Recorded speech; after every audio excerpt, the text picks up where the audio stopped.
সবাই খুব ভালোবাসতো। আর ও এলাকায় কারোর সাথে কোনোদিন কোনো রকম শত্রুতামূলক বা হিংসা কোনো কিছু করে নাই। সবাইকেই দেখলে পর ভালো আছেন বা সবার সাথে একটা অন্যরকম সম্পর্ক ছিল। দীর্ঘ 8 মাস পরেও বাড়িতে আসছে। আর রোজার 1 সপ্তাহ, ঈদের 1 সপ্তাহ পরে ও বাড়ি থেকে গেছে। আর কি কারণে যে ওরা এরকম হত্যা করলো বা কি আমরা কিছুই জানি না। আমরা চাই যে সরকার এর বিচার করুক, এর ইনভেস্টিগেশন করে যথার্থ বিচার করুক, নাইলে যে আমার ভাইয়ের আত্মাও শান্তি পাবে না। আর কি আমার ভাইয়ের স্ত্রী এবং তার শালিকা আছে, কিন্তু এই সমস্ত সম্পূর্ণই ভুল। কারণ আমরা জানি যে আমার ভাই এখন পর্যন্ত বিয়েই করে নাই, তাহলে তার স্ত্রী এবং শালিকা আসবে কিভাবে?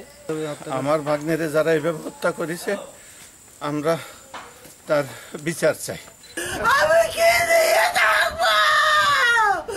আমি কারে দিয়ে থাকবো? আমি কি করবো? তোরা আমার একটা বিষে দিতে, আমার বিষে দিতে, তাহলে আমি বাড়ি যাবো। 8 সালে পাস করছে সরওয়ার্দী কলেজ থেকে। 8 সালে ওই ভর্তি হয়েছে ঢাকা ভার্সিটিতে ফিলোসফি নিয়ে। এই 13 সালে পাস করছে, 13 সালের জুন মাসে।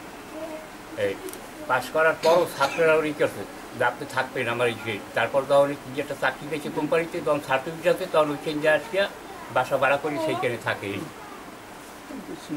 বছরে 2 বার আসতো বাড়ি, আজকে 1 সপ্তাহ 10 দিন থাকতো।